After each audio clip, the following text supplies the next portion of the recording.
Hello, everyone, and welcome back to the Finger Guns Podcast with Tony, Dave, and James. I am your 97th annual co-host, Jimmy, and I'm here with...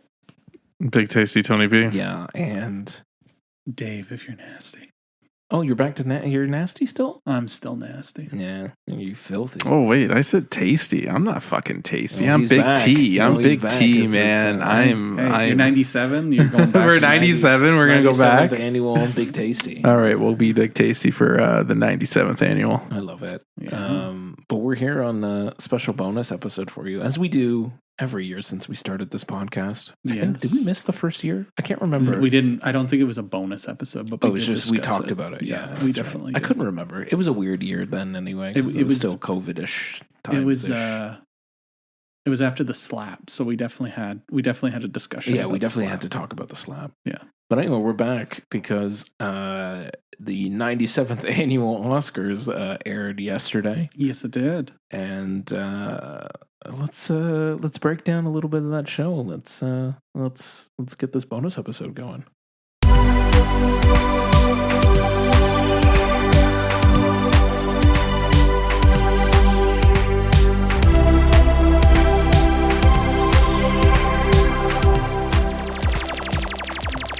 So, 97 years of this show. Yeah. Hosted this year by Conan O'Brien. Yeah, about fucking time.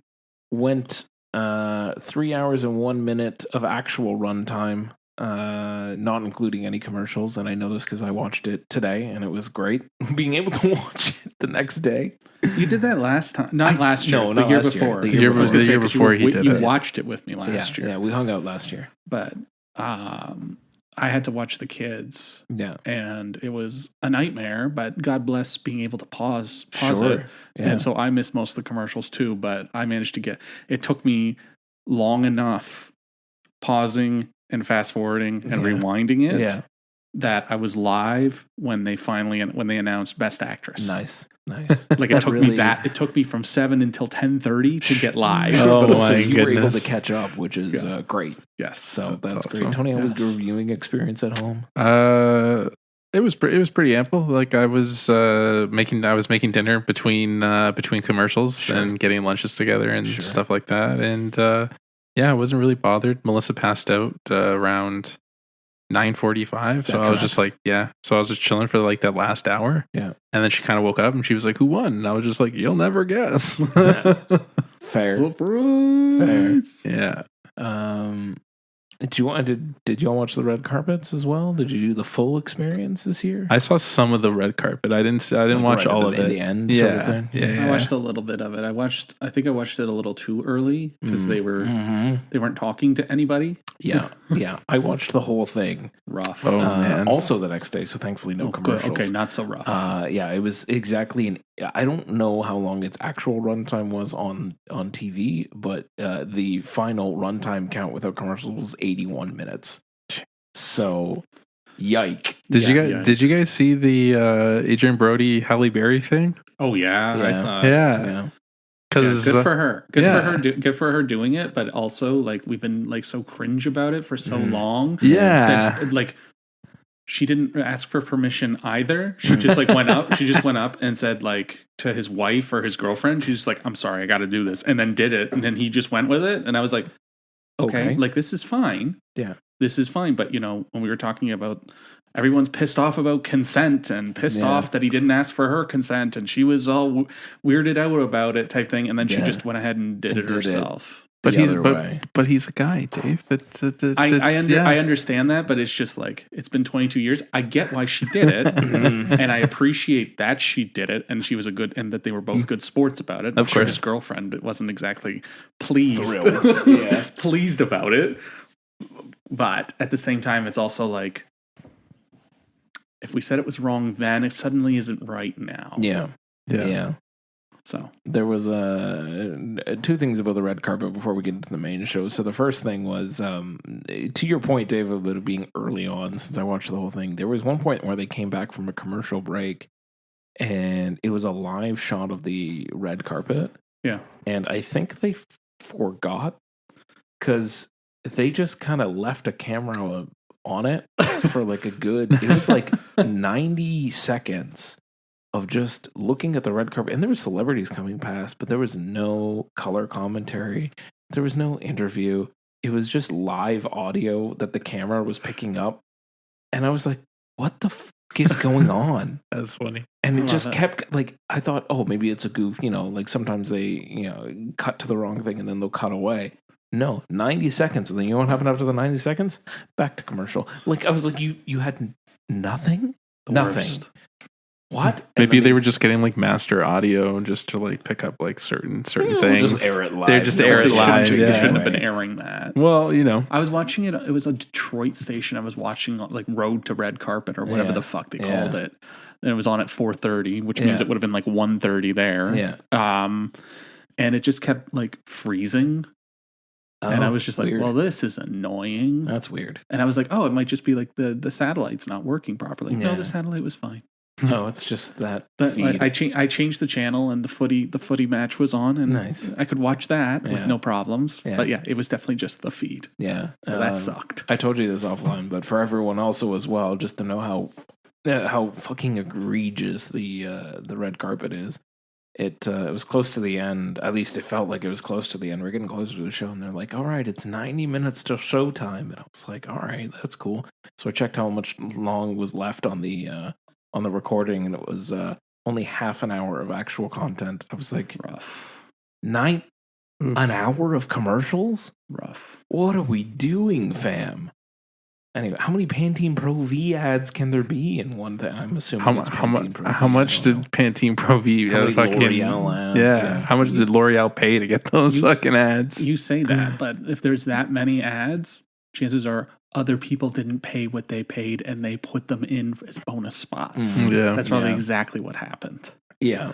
They probably charged an egregious amount where they're like, this isn't even the real red carpet. This is the pre-red carpet. Yeah. It should not cost this much for a spot. Yeah. I'm not paying this. So they didn't. And so they had to fill it with extra Random content. nonsense. Random nonsense. And because it was running live and they obviously didn't have enough celebrities, they had to keep cutting to commercial because... That was weird, though. There was like a lot of... Like, it was a lot of like talk on the red carpet and not nearly... Like, there was maybe, I don't know, 10 celebrity interviews, maybe.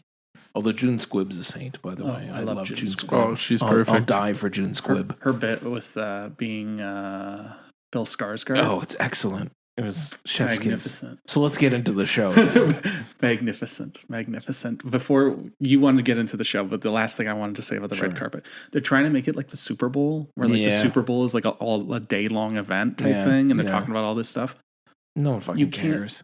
You can't sportsify a couple of performances. Yeah. You can't do it. They're talking about it at least not for 6 hours of content. You got these 5 international pictures coming up, and this one's definitely the front runner for. I'm like, what is this fucking Bet365 sponsored by? Like, it might have been. Jesus, It might have been. What are you going to tell me about the play that they're going to run to get the briefcase on stage? Like, what? The right briefcase. Yeah. Well, The right briefcase. yes. May that never happen again. It won't ever happen again. Sorry, Warren Beatty. Sorry, buddy. I still love that Faye Dunaway was just like, fuck this, and left. No, I'll let you die on this cross, fam. But she just fucking left. And then when they tried to interview her at the party, she just like, I don't want to talk about it. Yeah. She's like... It was perfect. Yeah. And just like Ryan Gosling in the background, just like chuckling in his hand. It's just no notes. Yeah. Like chef's kiss. So good. So good. But that guy really screwed the pooch. Yeah. So, new host this year. Conan O'Brien. Long overdue.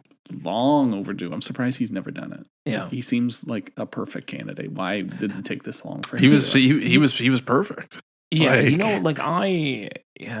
Nithya and I were having a real good laugh the entire time. Like, we were just like in it. But, I was talking to some people at work today. And not that they aren't cultured, but they're not cultured. But anyway, why are you talking to uncultured swines? I know, I'm sorry.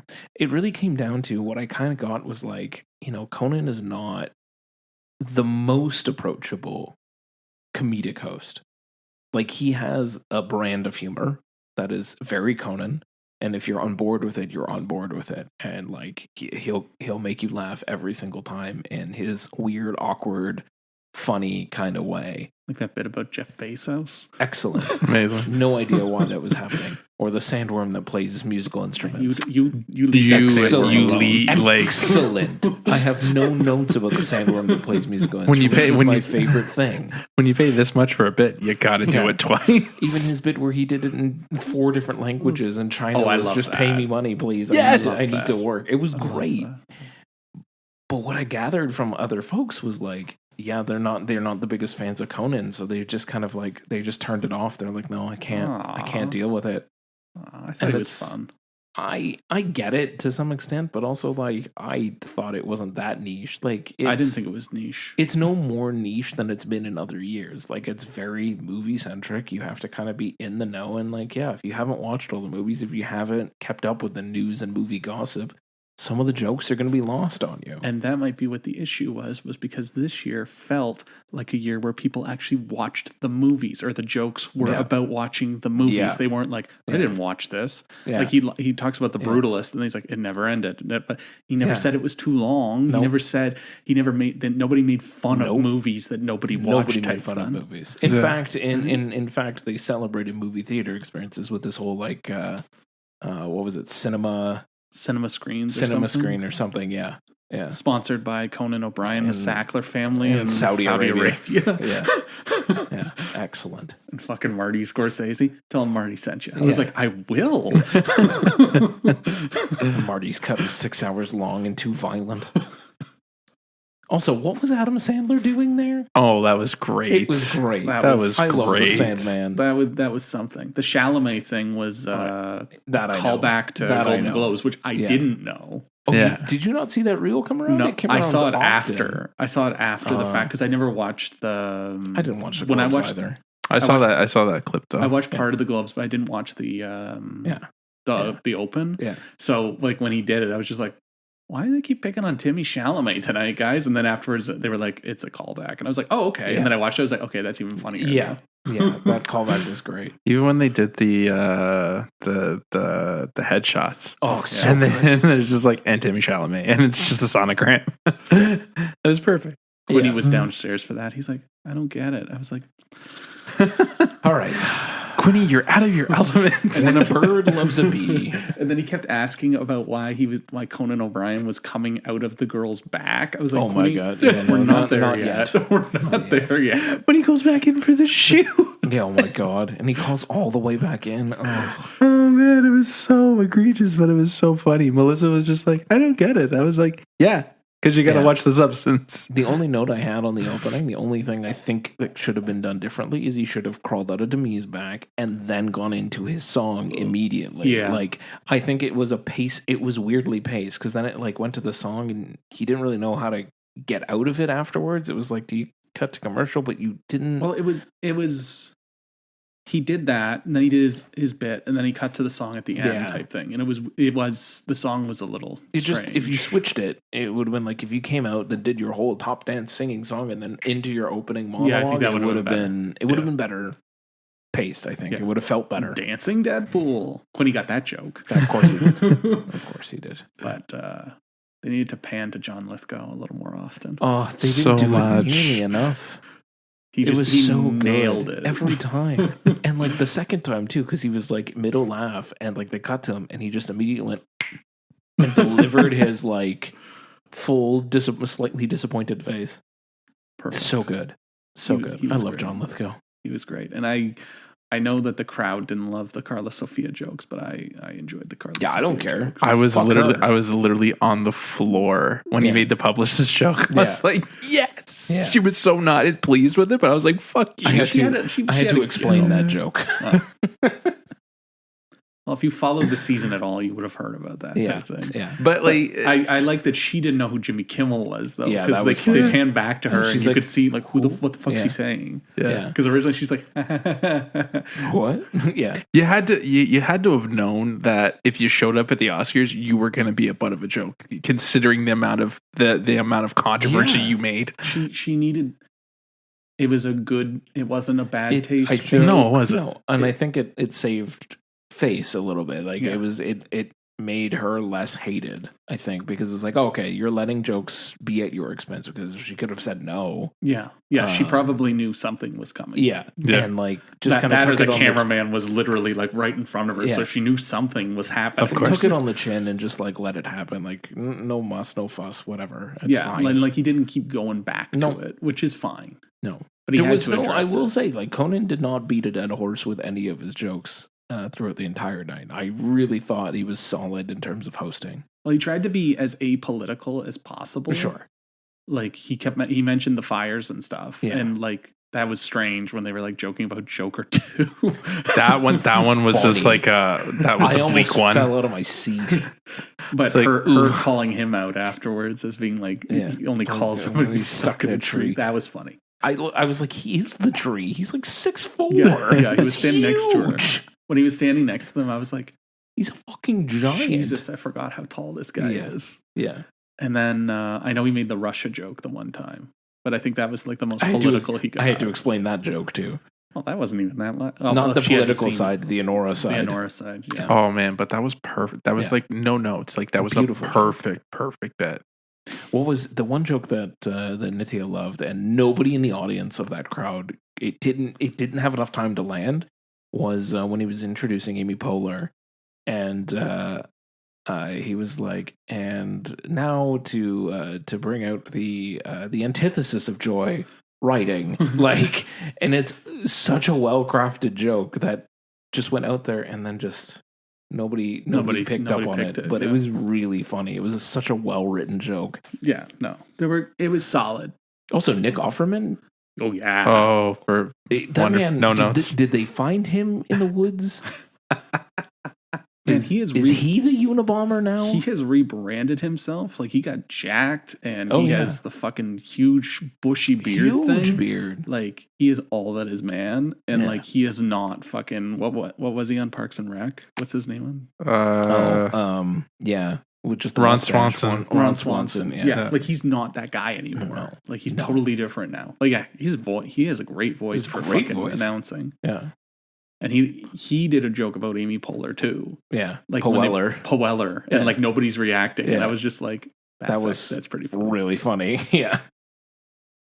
Yeah. I mean, overall, I thought it was a well-run, solid Oscars year. Like there is very little controversy, some very cool wins.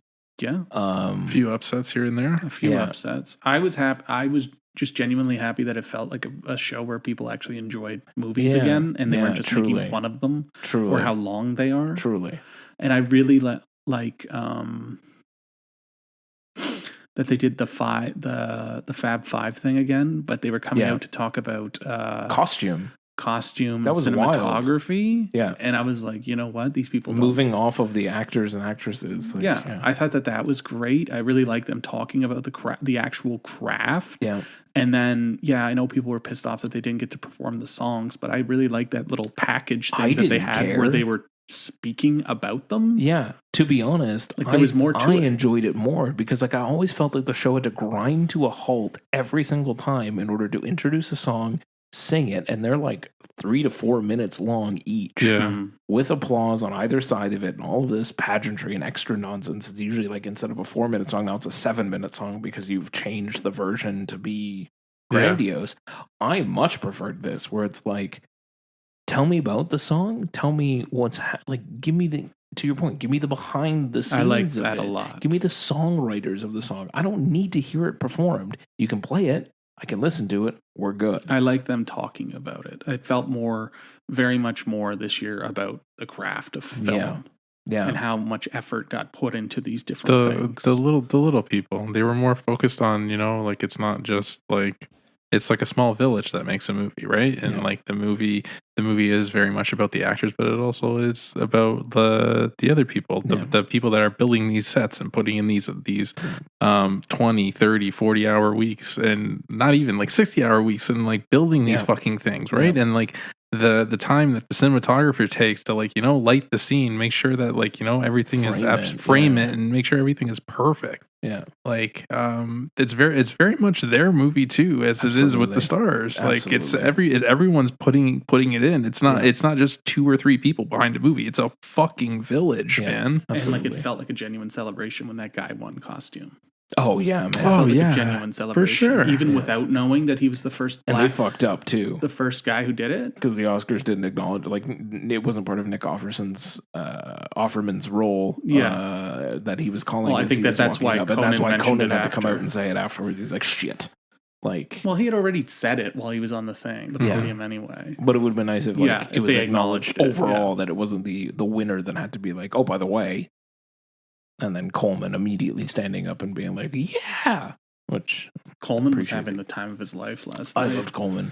Did you guys see the video of him, like, in a commercial break? Like, he was up on the stage getting everybody to dance? Yeah. Yeah. God. And apparently people on Twitter had no idea he was gay and had a husband. Oh, man. And their story is absolutely incredible. Oh, yeah. I saw the story today. Yeah. Amazing. But, like, what straight guy has that much fucking style? Like that man, the style of that man is immaculate, and there is no straight guy in the galaxy who could pull off some of the shit that he does. I love Coleman Domingo, man. He's excellent. He's just having a blast. He's just fun. He knew he wasn't going to win, even though he deserved to win. He deserved to win, right? But like his time will come. Like he's getting better and better every time. He was just happy to be there. He was just having a blast. Like everyone was just having a blast. He's not even getting better every time, Tony. He's great, consistent. Yeah.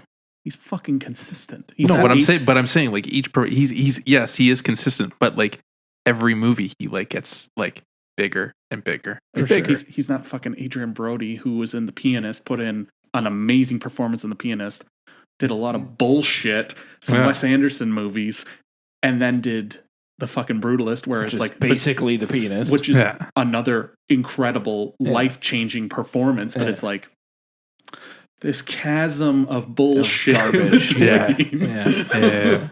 What was that fucking stupid movie he did the other year where he was like a hitman? I watched it. Ghosted. Is that it? No, it was a real small movie. He was also in. What the hell was it? He was in See How They Run. He was the guy who gets killed. He's the guy who sets the plot off because he's the guy who gets killed.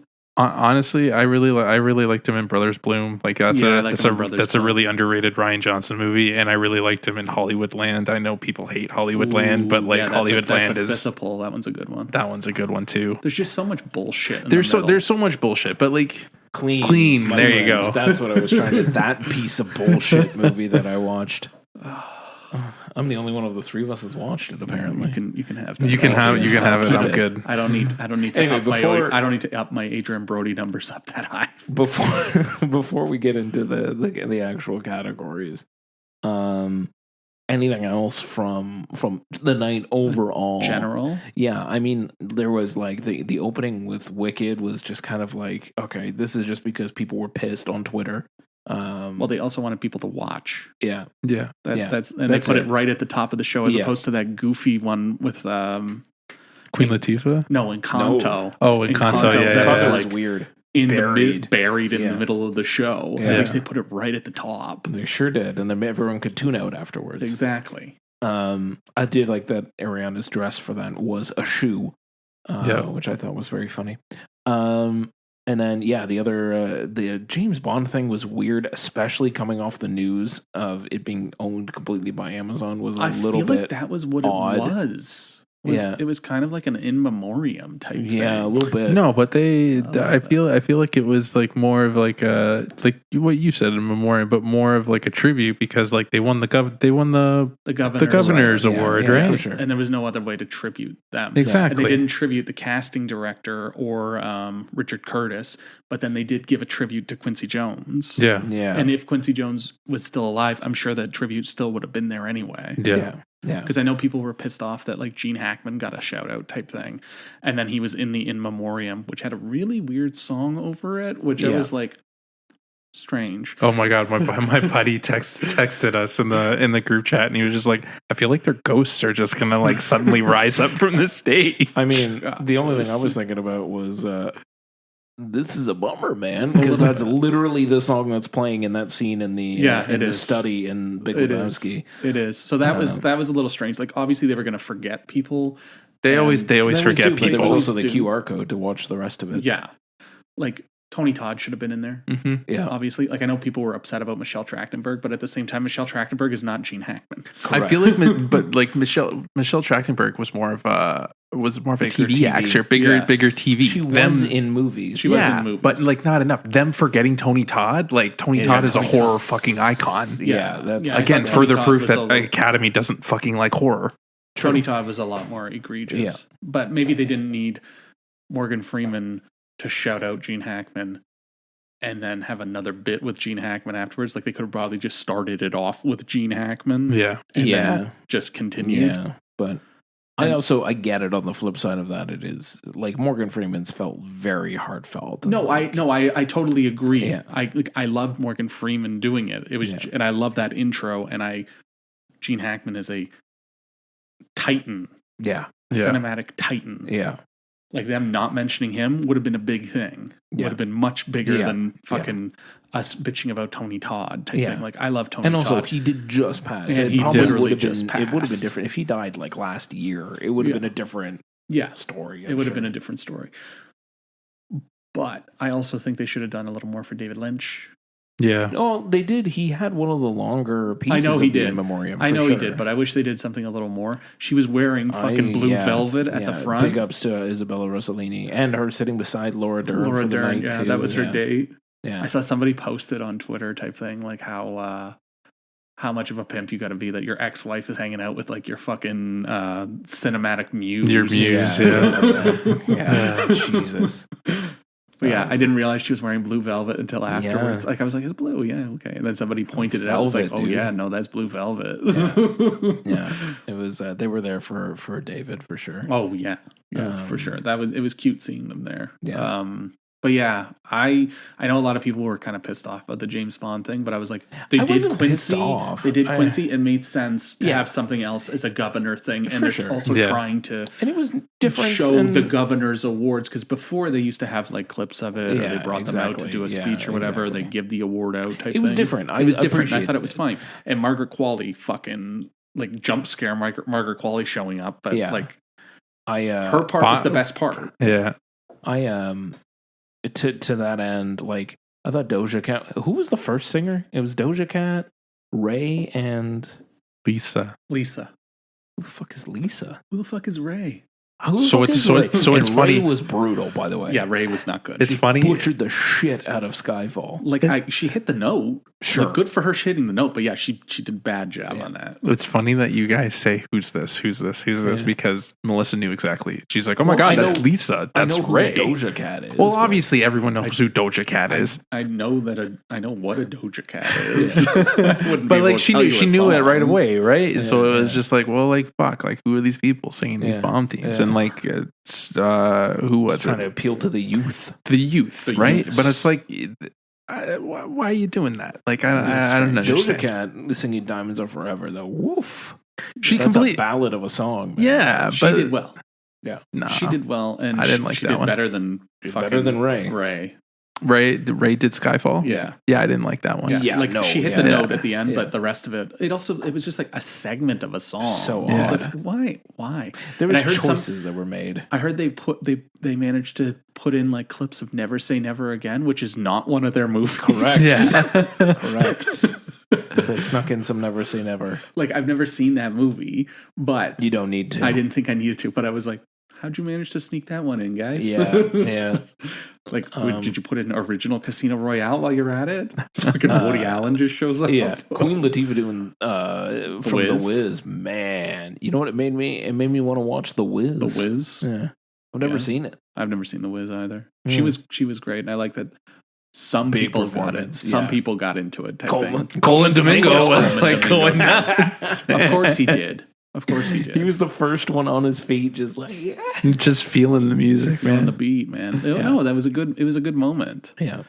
Like, some of these things got dragged out a little bit, but like, I think I would have liked the Bond one even better if they actually had them sing the full song. Like, pick a song and do it. Yeah.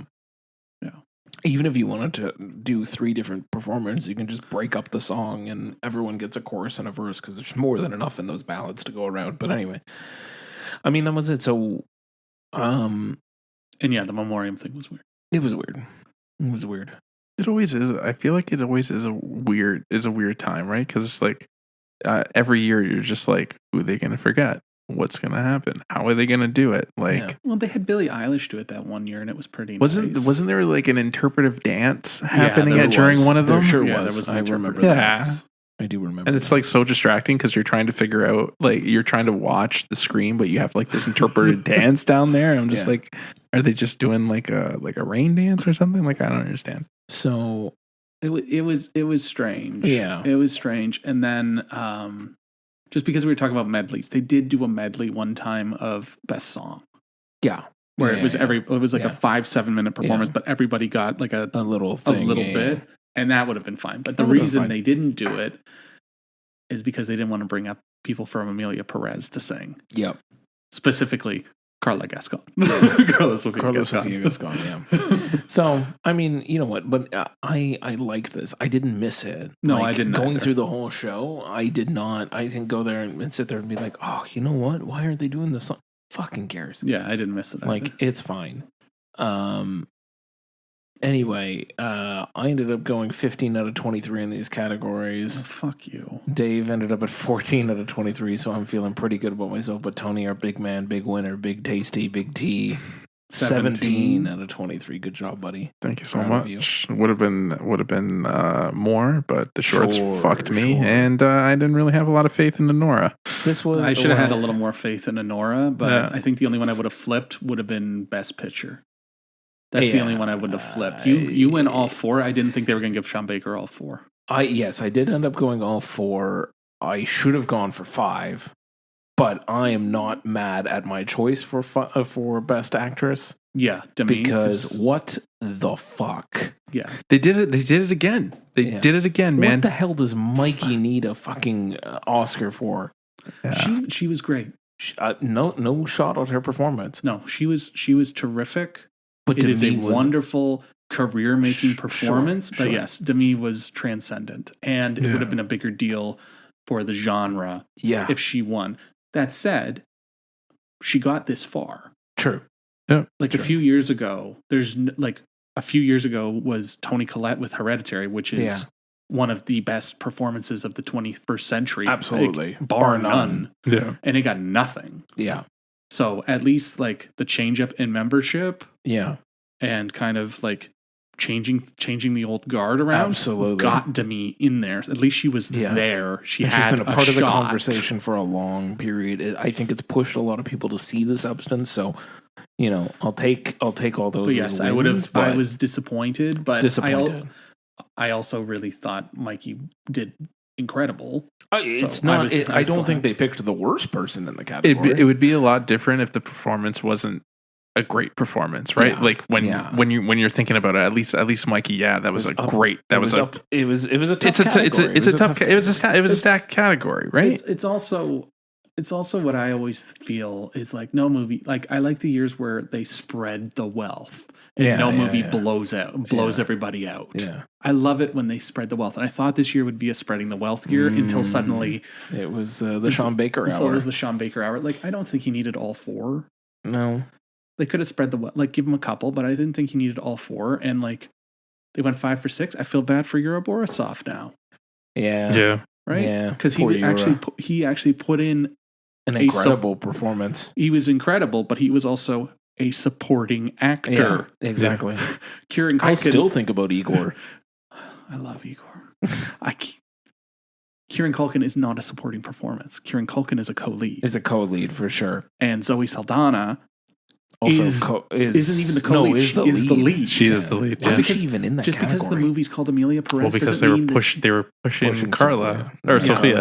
Well, they wanted her to get the first nomination, which she did, but then nobody talked about it after because she fucked it all up. Yeah. And Netflix PR, like now, now they have to properly vet things, which you should have done the first time anyway. Yeah. Should have been doing none of that. None of that should have come out. None of that should have come out. Screwing the pooch yet again. Yeah. and she should have kept her mouth shut afterwards. Like, good on her for like sticking up for herself, but like.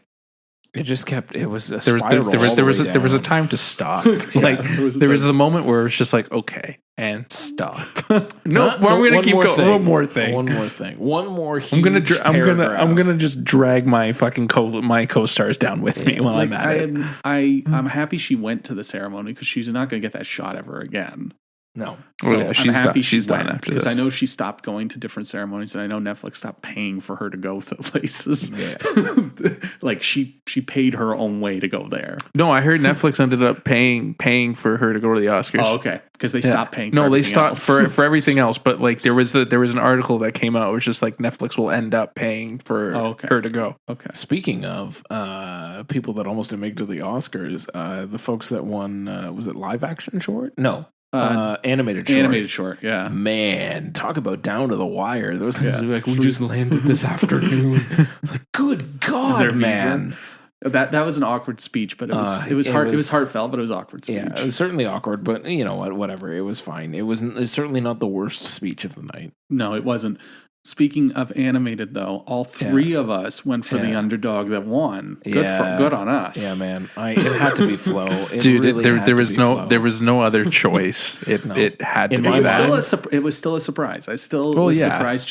And they also are really taking fucking Guillermo's fucking what he said that about animation being a real thing, and it's not just for kids. Since the last 3 in a row have not been like specific kid-friendly movies. Yeah, I think that really drove them. Like it really drove it to the voters, right? Like of like, I really hope that, and it seems to be like they actually like heard it and went, oh yeah, shit, we've been giving it to like fucking Disney Pixar for so long. Yeah, like and we're still living in a day and age where the moment Disney poops out anything, they get nominated, but. At least they nominated Inside Out and not Moana 2. Oh fuck! But like at least from that, even fine, we'll nominate them, but they're not the guaranteed win anymore. Exactly. And like something like Memoir of a Snail being nominated, huge. Wallace and Gromit, sure, a little bit more whimsical, but Memoir of a Snail, like my God, like that movie is bleak. It's true. Bleak, but. It's up there, and that's heartwarming to see. Yeah, no, it was a good category. It was a good category. Like I don't like Inside Out is fine. Inside Out, notwithstanding, like literally if any of the other ones won, I would have been like category. No notes, that's fine. I only would have loved Memoir to win just because we get to talk to him. Yeah, exactly. That would have been excellent. It was just a night for independent filmmaking. Oh yeah, man. Because like with Flow winning, like that movie was only made for $2 million, and then even six. No, it was 2. It was 2. Anora was made for 6. Brutalist was what, 5? 10 was 10. Right. Brutalist was 10. Also, let's break down the Brutalist for a second, right? Sure. $10 million, 3.5 hour long movie. Sure. Right. Shot on an extinct format, yeah, and they shot it in 33 days. Yeah, like that is nothing short of amazing and quite the fucking accomplishment. I know it's an achievement in itself. Like I know they didn't really get the love that we were hoping that it was going to get, but got some good love. It still got some good love, but like I wish she got director, right? Yeah. And like I even low key kind of wish that it got editing too, because like like just this cinematography for what this movie it needed, especially because Nickel Boys wasn't there. Yeah, which we'll get to in a sec. It's just that movie, like the fact that it exists in this day and age is nothing short of amazing. Absolutely. Right. But you know what? But even saying that, and yes, I fully agree with you. But even something like Anora taking it home as well, again, I think continues to deliver that message. Exactly. Like, I don't think that message was lost. No. And I'm glad that Baker said it in the speech. Like this is for you. Gotta stick with independent filmmaking. Like stick with the independent. Like these movies. There's so many stories to tell in this thing. He said they shot that in like 2 weeks or something, or 3 weeks max. Like something like that. It's $6 million, right? And him making the joke in the editing that the movie was saved in the editing room. Like no, it's like that was amazing. Yeah. I can't wait for what his next movie is with the fuck you money he's going to have. Of course. Yeah. But I hope it... I know it's not going to be a Marvel movie. Like, I know it's still going to be like a... I don't even want to know what a Sean I just Baker hope movie would I just be, hope that Dave. it doesn't go to his head, because like Sean Baker makes these very intimate movies, right? And I just don't want him to leave that. I don't think he will. Right? I don't think so, right? Because like I think it'll just be a bigger budgeted. Yeah. From what I remember, like Tangerine didn't do much. It didn't make a lot of noise. It did, depending on the circles you were in. But I'm talking awards wise, it didn't do much. No, but it was Florida making... Project did. Yeah. Second Sight 4K, baby. Florida Project did. And he went on to Red Rocket, which also made some he's been making just more consistent noise. So even if he's going to get fuck you money, I don't think like he's clearly able to handle being lauded for what he does. Yeah. And also Tangerine is incredible. I need to watch Tangerine. Well, he was You've never seen it? Never seen it. Oh, Dave. Tangerine made the waves because like that was one of the first movies that was made on the iPhone. It's shot on an iPhone 5S. Yeah. That blows my mind every time I watch the movie. I'm like, this phone had such a dog shit camera, and I'm watching this. It's incredible. Like, it's gorgeous. Yeah, and they actually shot it on an iPhone, not a souped up iPhone like fucking 28 years later, which is like iPhone on cocaine. iPhone with like 17,000 Oh, dude, that friggin' like this big. That rig, man. Yeah. Like, legit. iPhone is basically just plugged in at this point. It's not even the camera lens that's running. Yeah. Like, Tangerine was legitimate. Yeah. He was literally like, I think the only rig he had was like to hold the actual camera steady, but like there was no other rigging. He probably had a gimbal with him just to make sure. Yeah. Or like some sort of stabilizer, but and like, you can tell he's just like walking down the street. Well, like you can see it, right? Like, I'm just thinking of Soderbergh and fucking Presence. Yeah. Yeah. Mm-hmm. Which you haven't gotten to see it yet because it's out now. Yep. Yeah, you should definitely check that out with him just running up and down the stairs. Oh man. Yeah, with the movie. Yeah. Oh man. So yeah, I wish Corbet won. Yeah. Selfishly, like again, because I got to talk to him. Yes, but I also wanted them to spread the wealth. Like Sean Baker already had 2 at that point. He was going to get a 3rd. He didn't need the 4th. Yeah. Like good on him for being the first filmmaker to get 4 Oscars. Writer, editor, director. To get 4 Oscars in the same night for the same movie. Walt Disney did it, but it was for like multiple different movies. Yeah. So good on him for that. And I'm glad it's him and not somebody also, ridiculous. You know, for a guy that went up. Not Jacques Audier. Fucking Jacques Audier. Oh my god, when he had the hat, he had the baseball hat on, and then when he won Best Song, he took it off. I was like, oh, you don't want to keep your baseball hat on? No. He also hugged Elton John. I was like, you don't deserve to hug Elton John. Yeah, Elton John was probably like, no. Anyway. Shit. What was I gonna? Oh yeah. I was gonna say like Sean Baker. Like he went up. He had 4 out of the 5 speeches, obviously, because Mikey was the 5th. Yeah. But 4 speeches, he knocked it out of the park on 4 occasions. Like brief, to the point, got his message across. He had 4 opportunities to do it, which is wild to me. Yeah. And that he chose to wait till directing. Like. Well, I think he had it like set that if he was going to win certain categories, he would say certain things, right? Because it was geared to the category. Yeah. But his director speech was excellent. Yeah, his director speech was amazing, especially directly to Quentin Tarantino of all people, who I thought would have been clapping more, but it was just kind of like, I think he was on drugs, probably. But he's deep in that 10th film, Dave. But I like him shouting out Quentin Tarantino that he's the reason Mikey got cast. Yeah. That's pretty cool. Yeah. And the fact that like so he saw Once Upon a Time in Hollywood and then Scream, and then they met Mikey and went, oh yeah, she's nothing like that. That's good. Well, she's still got to get set on fire again, guys. Yeah, like, just because she won the Oscar doesn't mean she's not going to get set on fire. She needs to be set on fire one more time. At least one more time. Thrice. Yeah, if I ever talk to her ever, like I'm definitely bringing up her getting set on fire. Naturally. I love you and Honora. I thought you were amazing. Congratulations on the win, but like we need to talk about all the fire. I would, if you go to like an in-person one-on-one, or even if it was a Zoom one, I would just like build a little effigy of Mikey and just light her on fire, just to be like someone should. Not actually. I want to continue talking to her, James. I feel like they would cancel the Zoom after that. What the fuck, guys? Come on. They would cancel the Zoom after that. Kieran, I like that some of the speeches were very personalized. Kieran's was really good. Yeah, sure. It was fun, and like whatever he was swearing his face off about fucking Jeremy Strong. Yeah, which good for him. Yeah, good for him. And I really I'm not supposed to pick favorites. Yeah, but Jeremy Strong was incredible, and he's your boy. Yeah. And I like the 5 thing, but I also really liked just the one person saying all of these things. I think that meant even more. I thought, Downey was better at it. I think Downey actually like took a moment to talk about each one of them before it kind of rolled. Whereas like everyone else was just like, and the nominees, and then it was just like, well, not Gabourey. Divine. Yes, you're right. Divine did as Divine well. Joey Randolph did. Yeah. Well, they didn't do it for actor and actress because of Carla Sofia. Right.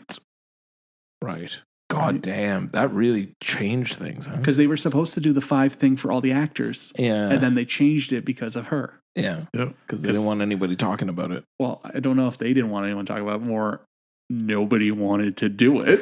I loved that Zoe Saldana was like literally like shouting out to everybody, and then she was just like, and thanks to my cast, and then moved right on. Yeah. Like, well, she wasn't going to give a shout out to Selena, and then like, I totally understand why she did it. If she said one, she had to say the other. Yeah. But I just like that like quick thing, right? Because like they obviously got fucking beef. Well, they all have beef. They're all sitting in 3 different spots in the theater. Everybody else for the movies is kind of together. And they're like in 3 different spots. I'm the front runner, and my fucking co-star just torpedoed the movie shot. Yeah. I'd be furious too. Oh, I totally get it. I totally get it. Also, shout out to Benny Blanco's fucking suit. Yeah. That was on the bingo card. That's the bingo card that I sent you guys. Yeah. Benny Blanco in a flashy suit. Yeah. Oh man. Yeah. Yeah, it was. I like them showing Ted Sarandos at one point after Amelia lost or something. He's just kind of there. And the composer Camille, is that her name? Camille. She wasn't clapping when "I'm Still Here" won. Everyone's standing up. She's sitting down. She's sitting down and not reacting. And what the hell was that? Were they like singing? They were singing the Amelia. And then the best score guy made fun of her afterwards too. That was, they play off the Viz effects guy, but they let this fucking idiot sing Amelia Perez for a bit. Also, Adrian Brody's speech. Like, it was fine. It was junk. Did you see? I saw the memes today, but did you see the look on Brady? No, Murphy.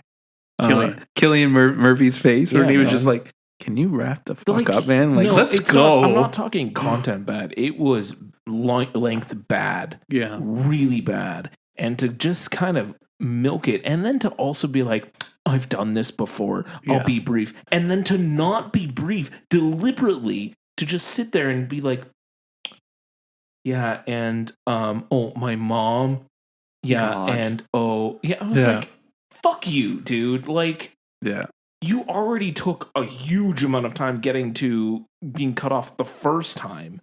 You then abused your power to go to say fucking nothing. Really, I thought it was fine. I didn't realize it had gone that long. And now it's the record holder type thing. But I was also like, how long was Will Smith's fucking speech? Because I feel like that was agonizing. It was, but it was agonizing for a different reason. Yeah. This was just cringe. You're a dick. Like, you do not need this amount of time. You could have wrapped it up. Yeah. Adrian Brody does not understand brevity. Like, not. He literally talked like this at one point because it was just so drawn out. I'm like, dude, get the fuck off the stage. Like I said, it was fine, but the other speeches were all much better. His was the worst. Was one of the worst. His was one of the worst. He took the longest amount of time and said nothing at all. No, nothing at all. Yeah, nothing at all. Yeah, just just a waste. His was to me wasn't just fine. I actively hated it. We'll see where he ends up in the next couple of years. If he ends up doing these, if he does anything of value, or if he just goes back and does like the cleaner. Yeah. Right? We got another 20 years, and then he'll bring another fucking banger. Another fucking Austro-Jew that escaped World War II movie again. Is he going to escape? Is he going to Austrian Jew that escapes World War II and is good at only one specific thing. So he's done music, have one he's trade. done architecture. What's next? Yeah. Marionette making is what I'm going to go with. He's going to write a book. Yeah.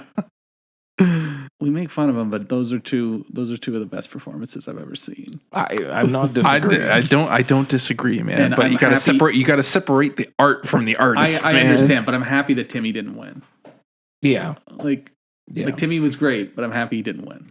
Yeah. In his pad of butter suit. Yeah. Curious George suit. Yeah. I love Curious the George. I love the Curious George memes, man. After that happened, where's his big yellow hat? Yeah, where is it? Oh, and fucking if Ray Fiennes doesn't win again, we'll call him Ralph. It's time. We can finally call him Ralph. I don't think he was pleased, but he seemed like a good sport about it. He had a good laugh about it, I think. And John Lithgow saying cringe. Ugh. That's exactly what I was going to say. Wow, bestie. A2 Lithgow. Yeah, Bowen is great. I love Bowen. He killed it. Protect Bowen at all costs. Of course. Why does fucking Lorne Michaels treat this guy like shit? He shouldn't. He should understand how much of a cultural icon he is. He spent the entire week doing SNL and then had to fly there. I think immediately, or maybe he didn't even do the whole week at SNL. He probably did fucking some of the rehearsal in LA. He probably flew back and forth. We're pissed off at fucking Taylor Swift's footprint. This guy's being forced to do it. Yeah, but he flew coach. Yeah, I know. He definitely flew coach. He wasn't flying private jets. I know, but just like like he doesn't. Yeah.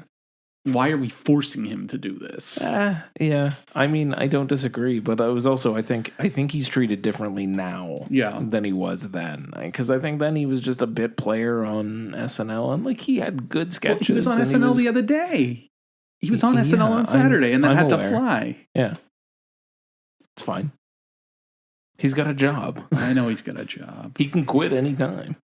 It's true. He's got the Las Culturistas. He probably can now. It's doing fine. Like he could be fine without SNL. I think he needs another few years and then he can leave SNL. Yeah. He probably needs a little more. A little boost. Yeah. But anyway. Like, at least get past Wicked.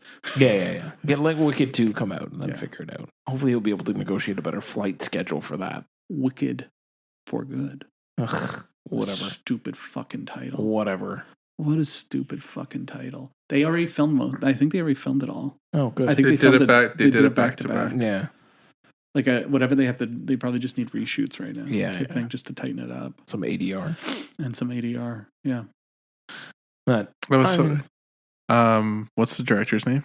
John M. Chu. So they kept cutting to somebody, and I was just like, why do they keep cutting to this guy? I don't understand. And I was just like, wait, that's the fucking director. John M. Chu. This Asian man in a teal suit. Yeah. John M. Chu. I didn't recognize him at first. I did not think when I have a picture of him in my head, that was not what I was picturing. That's not John M. Chu. Yeah.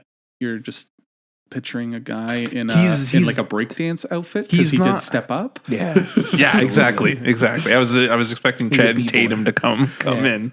Like, did he do Step Up to the Streets? He did Step Up 3D, didn't he? He did a bunch. I know he did like one or two of those. No, not in 3D. Yeah. I thought that was the best one. The Adidas is coming at you. No, man, the first one's the best one. Come on, Step Up to the Streets. Step Up to the Street. It has the best title. It does have the best title. That's the second one? Yeah. I saw that one at theaters. Did you? I did. That's unfortunate. I was with a bunch of girls. I had to. Oh. Did you though? No, I didn't. No, wait, no. I saw the first one in theaters with a group of girls and then a couple guys, and then the one of the girls that I saw Step Up 1 with, I saw Step Up 2 with on a Valentine's Day date. Because no one would see it with her, so I saw it with her. Oh, you mensch. I know. You mensch. Totally wasn't with it. Yeah, I bet not. It's Step Up to the Streets. The Streets. Yeah. Oh, and he made a Breaking 2 joke too. Oh yeah, that happened. Okay, so we keep going around in circles. Before this episode, I had already seen all 10 of the Best Picture nominees. Same. And we had already discussed them all. And we had already discussed them we had already discussed them on the podcast on the show. in some sort of fashion. Yeah. You two watched Nickel Boys within the last since our last recording. Correct. You guys watched Nickel Boys. Correct. So I would love to hear what you two thought of Nickel Boys. For sure. Besides that it deserved a cinematography nomination. Yeah, and I think I'll start actually with that. It's a movie that is shot exclusively in POV, and it does have a neat thing where it switches between two different characters while still maintaining POV, which, from a technical element, from a pushing a film genre sort of forward, because I don't know, up until now, POV, I think of like Hardcore Henry. I don't know, name another one. Porcelain War, yeah. Porcelain War to some extent, sure. We'll put a pin in that one. We'll come back to that. No Other Land had POV too. It had POV, but like this was okay. But we're talking We're talking documentary. This is feature as opposed to feature. Yeah, like they had that one sequence in Doom, right? Maniac. Yeah, there is some in Maniac as well. But I mean, I'm talking about like an entire movie shot in POV. Yeah. It's not. It doesn't happen very often. It does not. And I liked the fact that this wasn't some sort of action because like it lends itself a little bit easier to action. Like when you mentioned Doom or Hardcore Henry, it makes sense for that type of movie to be in POV. So this pushing the genre is kind of like a drama in POV was a really interesting choice. Overall, I think to some extent it did a little bit of a disservice to the movie itself, where while I enjoyed both leads and the camera operator being the third lead, let's call it. Well, they also had the rig on themselves too in some of the shots. Yeah, in some of the shots, was excellent. Like they did sort of the best that they could. I didn't overall love the movie. I think the POV kind of took away from it at points. It did make it more intimate and more hard hitting because you were so close and into the movie, but I think it also took away from understanding what the character was going through because you almost had to kind of inform your own emotions about what you were watching and figure out what the character is feeling instead of getting the actual character's thing. And I know they tried to accomplish that by switching back and forth in between them, and you can understand a little bit more. And also in the time jump where you're in the present day, let's call it, where it was third person was a little bit odd. Jarring, yeah. And I was kind of confused as to what was going on and why these shots were like this. I get that it was a different time period, but it was also just like, okay. It took you completely out of it. Like there's that one. There's kind of a reason for it. A thematic reason for it. And I get it. The one scene that I'm thinking about, the scene that everyone picks apart, it's like the scene in the bar. And it's just so like the whole movie's in POV, and then all of a sudden you have this bar scene, and the fucking camera's over top of him, and you're seeing his shoulders and his head, and I'm just like, why are you doing this? Like this is you're taking me completely out of the movie. Yeah, like you've like it's almost like that 101 film school thing where you don't cross the axis. Yeah, right. You've established you kind of did. You've established that as POV. You can't fucking take it out now because now you're just doing something completely fucking different. Yeah. And he's also creating his own rules. I understand he's creating his own rules and stuff, right? But it just doesn't look good. And I'm not disagreeing with you. I'm just when you were talking about don't cross the he's kind of creating his own rules here. But even to it not looking good, I think it's more to the point that it takes you out of the movie. Like it makes you like there's still the movie's still playing and you're watching it, but now you're also like, wait, what the fuck is? Why am I? You weren't seeing the guy, and now you're seeing him. Again, I think there's a thematic reason, but yes, I do agree with you guys still that it just doesn't work in the way that it could have worked. And this is where I mean, like, it feels like some of the emotional things, the emotional weight that could have landed, you lose in the choices that it makes. But well, I think it's also that they're trying their best not to wallow in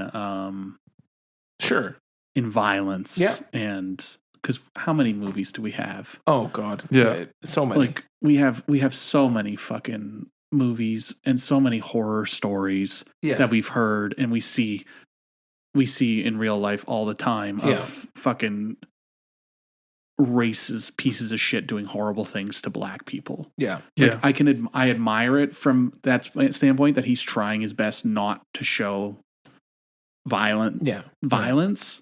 But again, you've already used the word disservice to the narrative. Yeah. Where there's pieces of it missing that you have to put together yourself, which is fine. But at the same time, I think there's an emotional resonance that's missing. Yeah.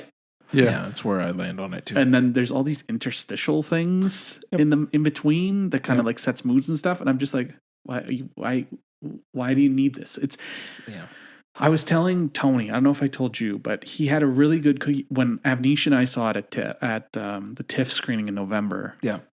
He had a really great conversation after. Ramel Ross was up there with Cameron Bailey talking. And it was like a great 40-minute conversation. But that movie takes so much out of you. Yeah. That I couldn't appreciate the conversation afterwards. Yeah. Because I was just like, it's not a movie for everybody, one. And two, you have to be in the right place of mind to want to see it. And I also think it would benefit, now that it's on Prime, I think it would benefit that you can pause it. Yeah. And take a minute. And I will say, and like to that point exactly, because I did tell you this when I was talking to you about this last, I recognized that about this movie immediately. I kind of knew about it because, you had mentioned it and talked about it a bit. And I was curious and wanted to watch it. But the first time I watched it, I watched 5 minutes of it and went, I'm not in the right headspace to watch this movie. Like it's not going to work in the right way. I'm the problem here. Like I need to not. So I just walked away from it and I came back on a different day and I was like, you know what? I think now I can do it. And I did.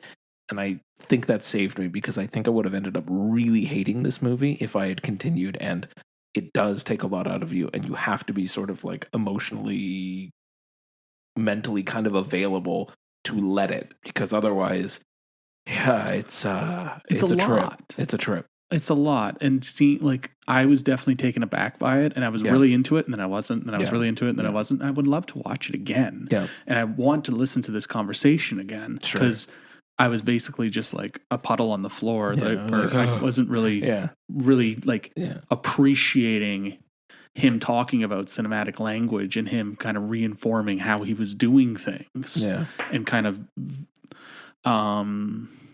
we mentioned video gaming. Because POV is more video game, right? So now that's like the video game gamification of film. Yeah. And we understand the language already. When he's moving his hands and stuff, like that might throw some people off. Like our cousin Bruno would probably fucking hate that movie. Despise this movie. But since we play video games, we understand at least that. What I'm seeing. What you're seeing. You understand it wasn't jarring in that way. It wasn't jarring in that way. It's just more jarring in an emotional sense that we're missing information deliberately. Yeah. Tony, I know you weren't the hugest. I know you love the mise en scène, but I admire the movie for what it is. Sure. Like, I admire that it's creative and that it's out of the box and it's something you haven't seen before. That being said, I absolutely fucking hated it. I was how you really feel. I was so incredibly bored, and some of it was so unbelievably vague. I'm just like, okay, what's happening? I know something's happening, but like, what is it? Like, they're not.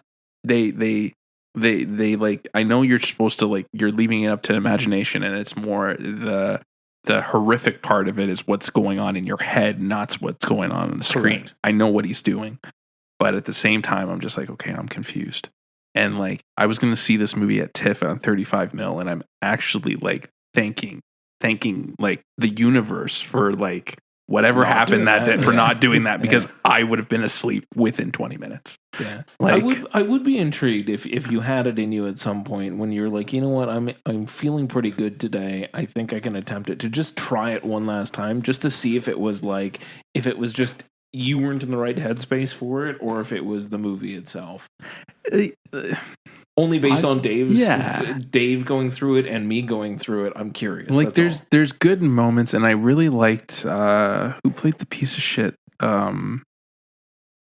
principal or teacher. Oh yeah, I know. What's his name? I don't know his fucking name, but I recognize him. The headmaster. The headmaster. He is fucking like just maniacal, and he's like a borderline psychopath, but he's like playing it like a wolf in sheep's clothing because like he's Hamish Linklater. Yeah, he's like all like nice, but you can tell that there's something wrong. Yeah, and then like he like plays with that, and then all of a sudden like there's that one moment, and you're just like, okay, like this guy needs to fucking die.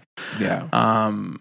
But yeah, there was good moments in it. Some of I liked some of it. I really liked the cinematography, and I liked the whole POV thing, and I like how they did it. And I saw some of the behind the scenes, and I saw the rigs that they were using. I'm a big fan of camera rigs. How creative people get with them. Fred was pretty good in it too. Say that again. Our boy Fred. Yeah, he was good too. Again, borderline psychopath. Ingenue. Yeah, you can't forget Ingenue. Fuck. But like overall, I was just like, really, like this got nominated for Best Picture. They didn't have anything else that they could have picked. I did not like it. I was fine with it being nominated. I didn't necessarily have another thing that I could have slotted in there. I think Sing Sing. Sing Sing. I think Sing Sing was the better. Also taken Amelia Perez's spot. Yeah, absolutely, most definitely. I think it should have been not nominated for Best Picture. I think Sing Sing should have taken the Best Picture spot, and I think you should have put that spot in cinematography because it is a cinematic achievement. But the cinematography nominees are really good. Yeah, Maria looks incredible. Of course, Maria is boring as shit. Stacked category, very good. But I'm saying it deserved cinematography more than picture. Sure, there's definitely better out there. I can get behind that. Yeah, I can get behind that. And like, I wasn't a big fan of Sing Sing either, but like Sing Sing, like I appreciate Sing Sing more. And that's mostly because of Colin Domingo. I haven't seen Sing Sing yet, but Clarence Macklin is incredible. That hit him too. I need to rewatch Sing Sing as well. After watching the Oscars, it made me want to watch Sing Sing. It's very good. I didn't get to like. I think I told you when I saw it, they pulled the fire alarm. So I missed a crucial scene in the movie. Yeah. So I need to go back to it. Again, another movie I watched with Avnish. Apparently we just watch movies where we're just something happens. Something goes wrong. Something goes wrong. Before we wrap up, I do think we should talk. We mentioned it already. Porcelain War. Yeah.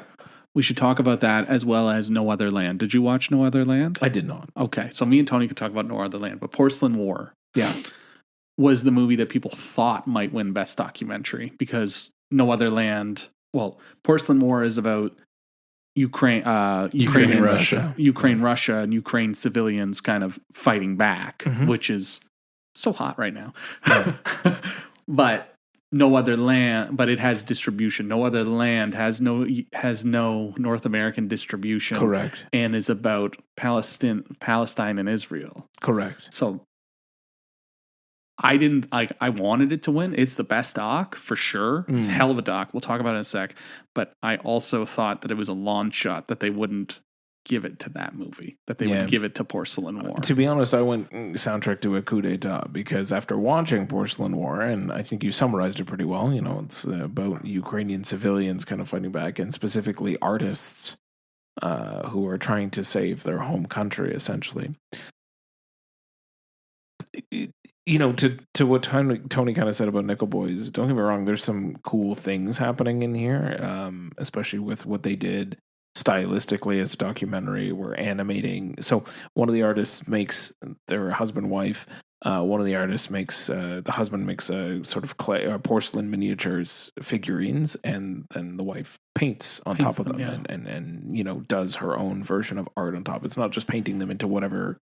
If it's an owl, it's not into an owl, but it's like a whole scene going on. Mm-hmm. And I really like that they took those and animated them. I thought that was Tony cool. Tony and I were kind of talking about that. Yeah, like that was probably one of the best parts that I liked about it was the whole anime and like them playing out the story through this animation on the porcelain doll.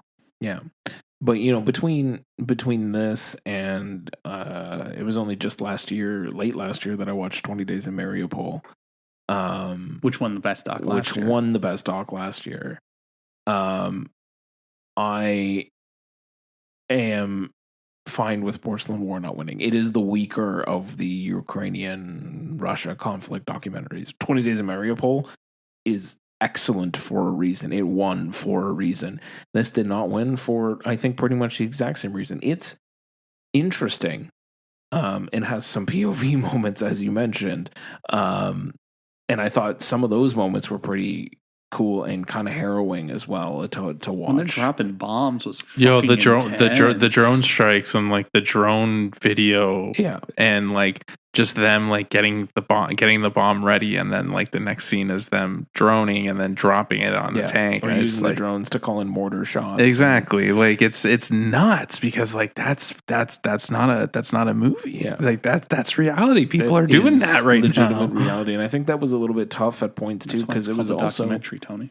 For sure. Shut the fuck up, Dave. Like I'm going to stab you in the throat. But it's also it makes things a little bit tough too because it's dehumanizing in a way, and it's kind of hard because we're seeing one side. It is a one-sided documentary. It is singularly focused on a specific subject matter and has a message and point to get across. And I don't think that message or point is wrong, but you are literally watching people die. You guys watched the other point of view, did you not? We did. Yeah, we did.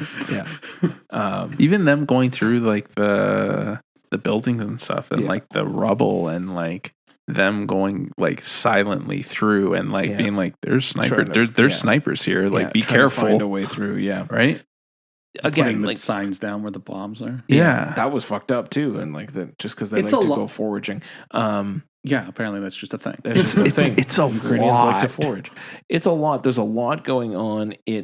I didn't think it was focused enough. It was not. Yeah. It was all over the place. You were jumping back and forth between artistry and then like, I train guys how to shoot guns. And I'm like, okay, sure. Oh, and when then they it's were back, and then it's back forward again, and now he's on like the front lines, and then there's the other guy, and then there's the other guy. I don't know what his whole deal is, other than he's living with them, but he lost his family. Like they're jumping around too much. Yeah, right.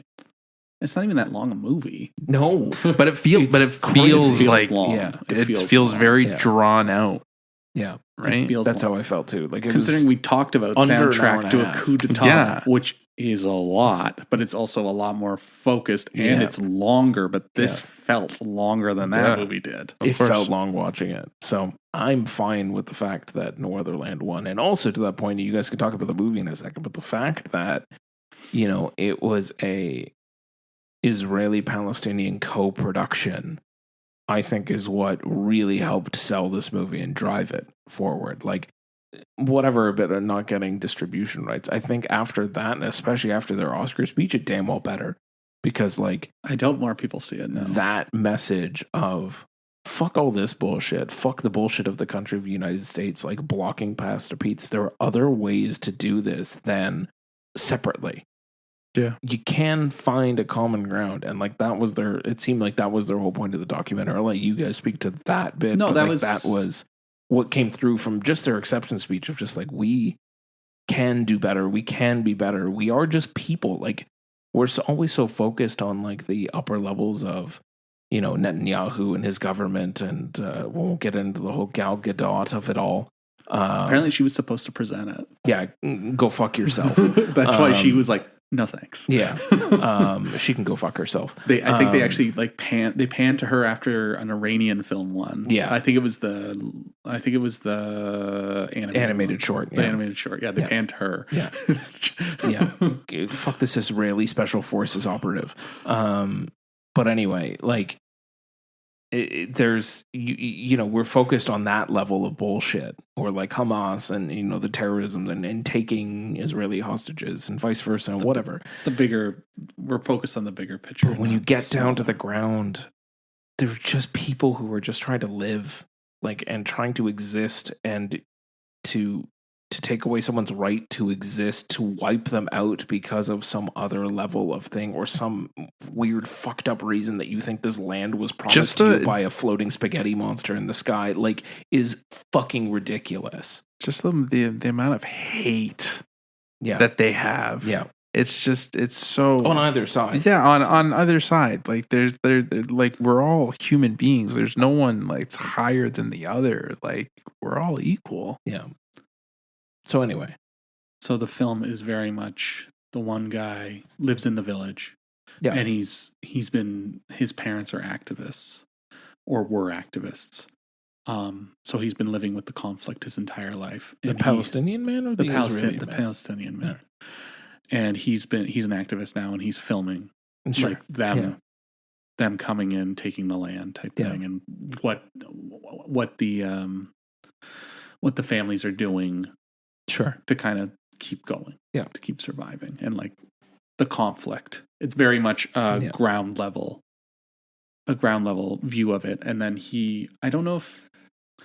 I can't remember if he meets the Israeli journalist at one of the rallies or one of the protests. But either way, they meet and then they kind of form a friendship. And then he's kind of with him and kind of exploring what's happening with him. And then there's also like the juxtaposition of he can just go home after. Right. Versus everybody else that's kind of like he's there helping them rebuild at points, but he like straight up tells the guy at one point, he's like, "What are you going to do after this?" And he's like, "I'm probably going to go home and take a shower." He's like, "Well, that's nice." Yeah. I sure as shit can't do that. Yeah, exactly. But it's very much that, just a ground level of devastation and dehumanization. Yeah. But it's riveting and it's harrowing, and there's a lot of heaviness to it, but it doesn't get into the bigger conflict. It's more of just like it's ground level. This is the village. This is them taking the village. Yeah. Honestly, like I thought it was incredible. Like it's a fucking gut punch. It's a gut punch. Like these guys are in the shit, and you see like the two, and like I saw the two. You see the two filmmakers accept the award last night. Yeah, like those two, they were getting guns pointed at them. Like the one guy gets thrown down by the army, and like he's like kicked and battered, and like you see everything. You even see the camera drop. Like they show like the camera dropping because he's getting fucking kicked by the army, and like even like the people in the village, and they're like clearing them out, and they're like taking like carpets and like they're taking like furniture stuff, and they're like setting up in the caves, and they're acting like nothing nothing's wrong. They're just continuing on their lives, and it's like no, they know obviously wrong. They're just trying to. They're trying, but what I'm saying is they're doing their best to just continue, right? And then you like see that like the kids and the women are like building in the day, and like the men are like risking their lives to build at night, and like they're trying to rebuild, and they're stopping, and then they take the tool, like the fucking army takes their tools away so that they can't build again, and it's just like what gives you the right to like dehumanize these people? They're just trying to live, and you're saying that it's like an army training area. No, like it made me so mad, and it also made me just rethink my life. Like we're here and we're like complaining about inflation, and like we're complaining, oh fucking bananas are going up again. Oh, I can't get green grapes because like like they're $7 now, and these guys are just worried, just wondering if they're gonna get a meal. Am I gonna make it through the day? And like there was the one scene where the woman made a joke. She's just like, okay, we're going to have dinner. We're just going to have this bread in a bag. Like, that's our dinner. Ha ha ha. And I'm just like, fuck. Like, it was it just puts a lot of things in perspective. Sure. And a lot of things that we take for granted here. It would have been a tragedy if it didn't win. Yeah. It would have been genuinely tragic if it didn't win. It would have been a horrible huge misstep if it didn't win. I'm really glad it won. I know it's like a very controversial win. It shouldn't be. It shouldn't be, but it's a controversial win for X number of reasons. Sure. Versus Porcelain War, which would have just been like a safe bet, safer bet. Yeah. Right. This was not a safe bet. This is a controversial movie for a reason. It doesn't have distribution for a reason, but if you're able to see it, you definitely should. Yeah. Yeah. Absolutely. It is definitely worth watching, even without getting into the deeper politics of it all. It's just a riveting well-made documentary. I'll be watching it in very short order. Yeah. It's definitely, if anything comes of last night with independent movies winning, like Anora should be at the top of your list. Sure. And then No Other Land should be there.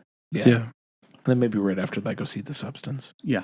Obviously, if you haven't seen we've been talking about The Substance since August. If you haven't seen it yet, you guys shouldn't be listening to us anymore because we've been talking about it for so fucking long. If there's one lesson that we should take away from the Oscars last night, is that independent film needs to be recognized. You need to pour in the money, because there are so many filmmakers that are telling their stories, and they're telling real, authentic stories. And just be open to it. And be open to it.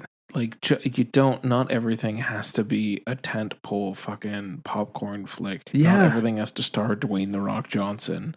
Not everything has to be a fucking superhero movie. Like, just watch these real, because they put so much time, they put so much effort. You hear it, Nora, they were thanking the sex workers, that they know the sex workers just opened their eyes to their stories, and that they're real and they're human. And did you see them run up when they won Best Picture? Yeah, I saw that. And honestly, like I just want people to just take the time and watch independent films. Yeah. Because there's an entire, fucking Bon Joon-ho said it best, right? Like, about international movies where, there's a whole world of possibilities if you just look past the 1 inch thing, subtitle, right? And there's an entire world that is just waiting to be explored if you just open your mind to it. Yeah. I'm good. I'm wrapping it right there. You can mic drop that all day. You can tip over your microphone. You don't have to say another word for this conclusion. You're good to go. But I think that's our thoughts on the 97th annual Oscars. And I'm still Jimmy, and I'm here with a man of so many words, Big T, Tony B, and Dave, if you're nasty. I appreciate you all. We'll see you very soon with another episode.